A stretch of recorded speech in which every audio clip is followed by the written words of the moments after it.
Audio Jungle.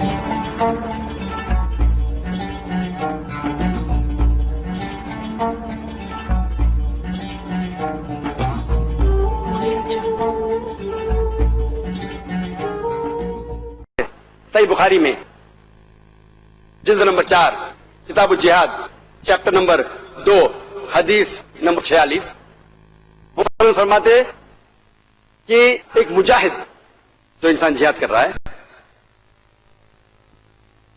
اور اللہ سبحانہ و تعالی ہی جانتا ہے کہ وہ صحیح میں مجاہد ہے کہ نہیں. وہ ایک ایسا شخص ہے جو ہر وقت نماز پڑھ رہا ہے, ہر وقت روزہ رکھ رہا ہے, اور اگر ایک مجاہد کی جان جاتی ہے تو اللہ سبحانہ و تعالی اسے جنت میں ڈالیں گا, اور اگر وہ محفوظ واپس آتا ہے تو اللہ سبحانہ و تعالی اس مال غنیمت دیں گا اور اس دنیا کی دولت دیں گا. محمد صلی اللہ علیہ وسلم فرماتے ہیں صحیح بخاری میں جلد نمبر 4 حدیث نمبر 5784 حضرت عائشہ رضی اللہ عنہا محمد صلی اللہ علیہ وسلم کی اہلیہ تھی, وہ فرماتی ہے کیا میں جہاد کے لیے جاؤں؟ اللہ کے رسول فرماتے ہیں کہ تمہارے لیے مکمل حج جہاد ہے, پرفیکٹ حج اس جہاد فار یو. محمد صلی اللہ علیہ وسلم فرماتے ہیں صحیح بخاری میں جلد نمبر 4 حدیث نمبر 5972 ایک شخص محمد صلی اللہ علیہ وسلم کے پاس آتے ہیں اور کہتے ہیں کہ میں بھی جہاد میں جانا چاہتا ہوں. اللہ کے رسول فرماتے آپ کے پاس والدین ہیں؟ تو وہ شخص کہتا ہے جی ہاں. آپ کے لیے سب سے بہترین جہاد یہ ہے کہ آپ والدین کی خدمت کرو. محمد صلی اللہ علیہ وسلم فرماتے ہیں کہ آپ کے لیے سب سے بہترین جہاد وہ ہے کہ آپ کے والدین کی خدمت کرو. پتہ لگتا ہے کہ بہترین جہاد سچویشن کو دیکھ کے, وقت کو دیکھ کے, انسان کو دیکھ کے بدلتا ہے. اس کا مطلب نہیں کہ ہر انسان کی جس کے پاس والدین ہیں اس کے لیے والدین کی خدمت کرنا سب سے بہترین جہاد ہے. اس کا مطلب یہ نہیں.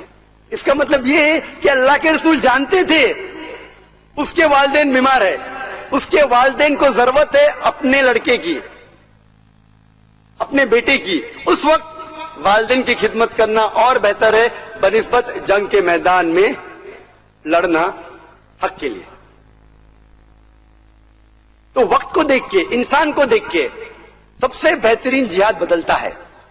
ہم یہ نہیں اصول لے سکتے اگر میرے والدین ہیں تو میں جنگ کے لیے, حق کے لیے لڑنے نہیں جاؤں گا. ہاں اگر والدین بیمار ہے, ان کو ضرورت ہے آپ کی, پھر والدین کی خدمت کرنا سب سے بہترین جہاد ہے. اللہ کے رسول محمد صلی اللہ علیہ وسلم فرماتے ہیں سنن نسائی میں حدیث نمبر 4209 ایک شخص محمد صلی اللہ علیہ وسلم سے پوچھتا ہے کہ سب سے بہترین جہاد کیا ہے؟ اللہ کے رسول فرماتے ہیں کہ ایک حق کا جملہ ظالم حاکم سے کہنا سب سے بہترین جہاد ہے. اللہ کے رسول محمد صلی اللہ علیہ وسلم فرماتے ہیں صحیح حدیث میں صحیح ابن حبان حدیث نمبر 4862 محمد صلی اللہ علیہ وسلم فرماتے مجاہد وہ انسان ہے جو اپنے خلاف جہاد کرتا ہے اللہ کے لیے, حق کے لیے, اور مہاجر وہ انسان ہے جو غلط سے صحیح کی طرف ہجرت کرتا ہے. ان حدیثوں سے ہمیں پتہ لگتا ہے کہ جہاد کسے کہتے ہیں, جہاد کا مطلب کیا ہے. اللہ سبحانہ تعالیٰ فرماتے ہیں سورہ بقرہ میں سورہ نمبر 2 آیت نمبر 208 میں یا ایھا الذین آمنو, اے مومنو, ادخلوا فی السلم کافہ, آپ اسلام میں پورے طور پہ داخل ہو اور آپ شیطان کے نقش قدم پر مت چلو, خطوات شیطان پر مت چلو. اللہ تعالیٰ کہتے ہیں کہ آپ اسلام میں پورے طور سے داخل ہو اور شیطان کے نقش قدم پر مت چلو, خطوات شیطان. قرآن میں کچھ جگہ آتا ہے کہ شیطان کی بات مت مانو, لیکن زیادہ وقت آتا ہے کہ شیطان کے نقش قدم پر مت چلو, خطوات شیطان. کیوں؟ کیونکہ جو ایک عام مسلمان ہے, عام مومن ہے, اگر شیطان اس کے پاس آئے گا کھلے طور پر تو وہ اس کی بات بالکل نہیں مانے گا. لیکن اگر ڈھکے چھپے انداز میں آئے گا تو شاید عام مومن بہک جائے گا, پختہ مومن نہیں بہکے گا. اللہ تعالیٰ فرماتے ہیں خطوات شیطان، شیطان کے نقش قدم پر مت چلو. میں مثال دوں گا، میری مثال ہے. اگر ایک عام مومن کے پاس، عام ایک دم پختہ نہیں ہے، ذرا کمزور مومن ہے، اگر کوئی لڑکی کہیں گی ایک عام مومن کمزور مومن سے چلو رات ساتھ میں گزاریں گے، وہ کہیں گا بالکل نہیں، حرام ہے. لیکن اگر وہی لڑکی اس آدمی کو فون کریں گی تو وہ کہیں گا لڑکی سے فون پہ بات کرنا کیا حرج ہے، وہ زنا حرام ہے، لڑکی سے فون پہ بات کرنا نو پرابلم، کوئی حرج نہیں. تو چند بار لڑکی سے فون پہ بات کر لیتا ہے. تو وہ لڑکی کہتی ہے کیوں نہ ہم میکڈونلڈ جائے کوئی برگر کے لیے، یا کوئی نکڑ پہ کوئی چائے پانی کے لیے جائے. چائے پانی کے لیے جانا لڑکی کے ساتھ کوئی حرج نہیں. پھر چند دن بعد وہ لڑکی کہیں گی کیوں نہ ہم ڈنر کے لیے، کھانے کے لیے کوئی ریسٹورینٹ جائے. لڑکی کے ساتھ ڈنر کے لیے، کھانے کے لیے جانا کوئی حرج نہیں. پھر وہ لڑکی کہیں گی کیوں نہ رات گزارے، لڑکی کے ساتھ رات گزارنا کوئی حرج نہیں ہے. اسے کہتے ہیں خطوات شیطان. یہ قرآن میں نہیں لکھا، یہ خالی مثال ہے، میری مثال ہے. اس طریقے سے ایک کمزور مومن، شیطان پورے طور کھلے طور پہ آئیں گا تو آپ اسے دور رہیں گے، لیکن چھپے طریقے سے. اسی لیے قرآن میں لکھا ہے کہ زنا کے قریب مت آؤ. زنا کرنا تو حرام ہے، زنا کے قریب مت آؤ. سورہ اسراء میں سورہ نمبر 17 آیت نمبر 32 میں، کیونکہ یہ ایک برا گناہ ہے اور دوسرے گناہ کی طرف لے جاتا ہے آپ کو. لیکن خطوات شیطان، شیطان کے نقش قدم ڈھکے چھپے انداز میں شاید ایک کمزور انسان بھیگ سکتا ہے. اللہ کے رسول فرماتے ہیں صحیح مسلم میں جلد نمبر 1 کتاب ایمان حدیث نمبر 79 محمد صلی اللہ علیہ وسلم فرماتے ہیں کہ اگر آپ کوئی غلط چیز دیکھتے ہیں تو اسے ہاتھ سے روکیے. اگر ہاتھ سے نہیں روک سکتے تو کم از کم زبان سے روکیے. اگر زبان سے بھی نہیں روک سکتے تو کم از کم دل میں کوسو. اس وقت آپ سب سے نیچے درجے کے مومن ہیں. مثال کے طور پر اگر آپ دیکھ رہے ایک انسان، ایک آدمی کوئی عورت کے ساتھ غلط کام کر رہا ہے، بلاತ್ಕಾರ کر رہا ہے، زنا بالجبر کر رہا ہے، اگر طاقت آپ کو اللہ نے دی ہاتھ سے روکیے. ہاتھ سے نہیں روک سکتے کم از کم منہ سے بولیے بھائی صاحب مت کرو. آپ کو ڈر ہے کہ میں ہاتھ سے روکوں گا تو مجھے مار دے گا گولی سے، تو کم از کم منہ سے روکیے.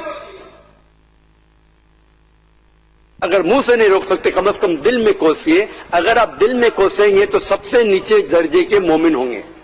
لیکن اگر اللہ نے آپ کو طاقت دی ہے روکنے کی ہاتھ سے اور نہیں روکیں گے تو اللہ آپ سے طاقت لے لے گا.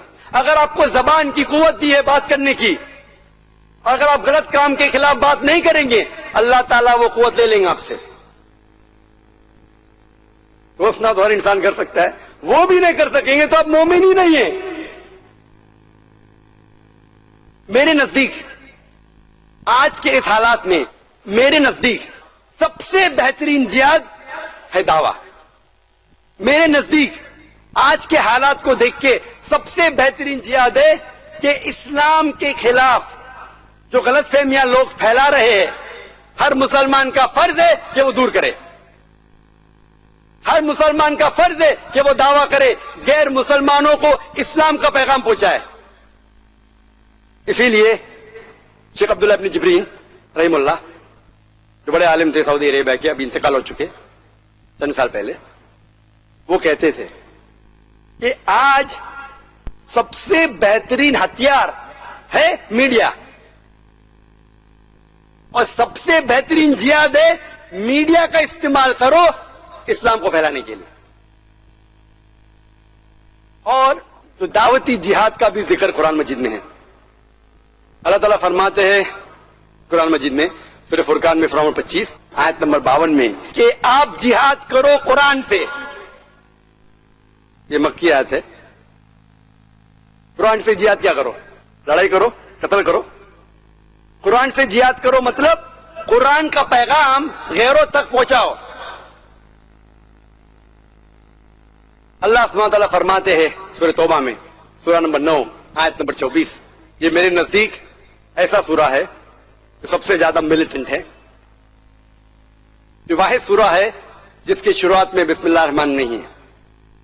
اللہ کے نام سے جو رحمان اور رحیم ہے.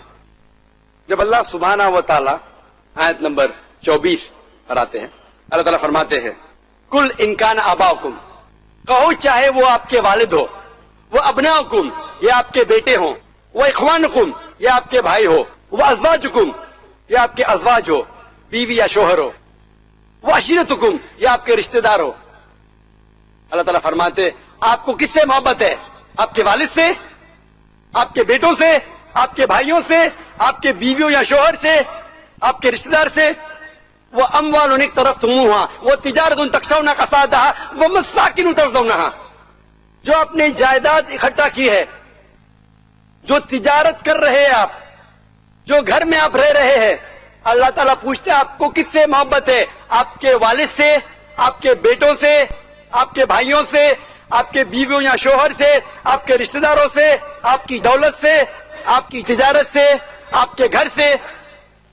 اور اللہ سبحانہ تعالیٰ کہتے ہیں احب الیکم من اللہ ورسولہ وجہاد فی سبیلہ, اگر آپ ان چیزوں سے محبت کرتے ہیں, اللہ سے زیادہ, اللہ کے رسول سے زیادہ, اللہ کے راہ میں جہاد کرنے سے زیادہ, اللہ کے راہ میں جد و جہد کرنے سے زیادہ, اللہ تعالیٰ فرماتے فتربصوا, آپ ٹھہرو, آپ رک جاؤ, حتی یأتی اللہ بامری واللہ لا یہدی القوم الفاسقین. اللہ سبحانہ و تعالیٰ اپنا احکام, اپنا ڈیسیشن آپ پہ ڈالیں گا. واللہ لا یہدی القوم الفاسقین, اور اللہ سبحانہ و تعالیٰ فاسق لوگ کو ہدایت نہیں دیتا. اس آیت میں اللہ تعالیٰ فرماتے آپ جن چیزوں سے محبت کرتے ہیں, اپنے والد سے, اپنے بیٹوں سے, اپنے بھائیوں سے, اپنے بیویوں اور شوہر سے, اپنے رشتہ دار سے, اپنے مال سے, اپنے تجارت سے, اپنے گھر سے, اگر ان چیزوں سے زیادہ محبت کرتے اللہ سے زیادہ, اللہ کے رسول سے زیادہ, اللہ کے راہ میں جد و جہد کرنے سے زیادہ, آپ ٹھہرو, اللہ تعالیٰ آپ کو ڈسٹروائے کریں گا, آپ کو ہلاک کریں گا. واللہ لا یہدی الفاسقین, اور اللہ سبحانہ و تعالیٰ فاسق لوگ کو ہدایت نہیں دیتا.